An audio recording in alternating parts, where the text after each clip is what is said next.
Sanral accuses political and civic leaders of misleading South Africans about the payment of e-toll fees.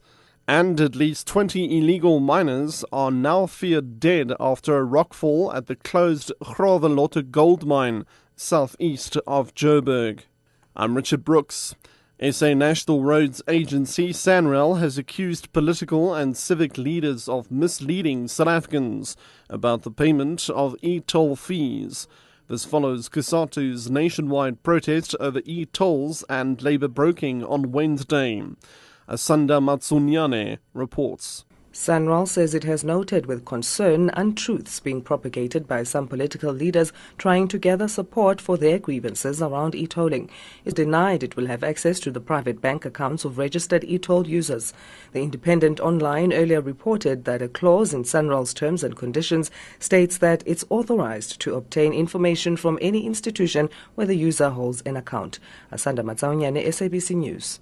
At least 20 illegal miners are now feared dead after a rockfall at the closed Growlelotte gold mine southeast of Joburg. Trade union Solidarity says a miner who survived the fall has told them that 20 other miners were killed in the rockfall. The mine is near Grootvlei, where former Big Brother contestant Brad Wood and 4 others allegedly shot dead 4 alleged illegal miners at the mine last year. Grootvlei mine is owned by the embattled Aurora Empowerment Systems.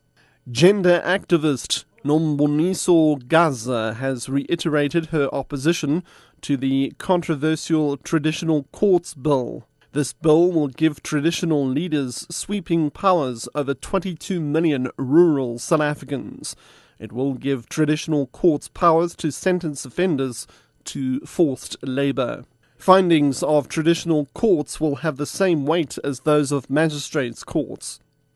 Gaza was speaking at an event to mark the first anniversary of the Arab Spring, which also coincided with International Women's Day in Pretoria last night. In the name of respecting our rights and celebrating our right to cultural expression and freedom, we have a bill that is taking us back to Bantustan.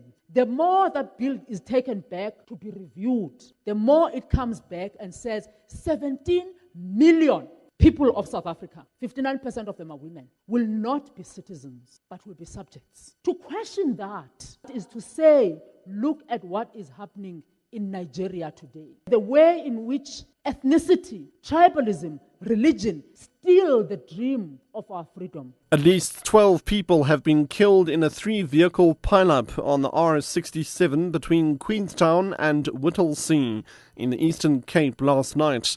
A sports utility vehicle, SUV, and a bakkie collided head-on, and another car then hit the SUV from the side. Traffic authorities say one of the victims was a child who was trapped inside the car. 2 other people sustained slight injuries. It's believed the bakkie with 8 occupants was coming from the direction of Queenstown. Paramedics worked until late removing the deceased from the scene while one lane on the road had to be closed. The cause of the accident is still being investigated.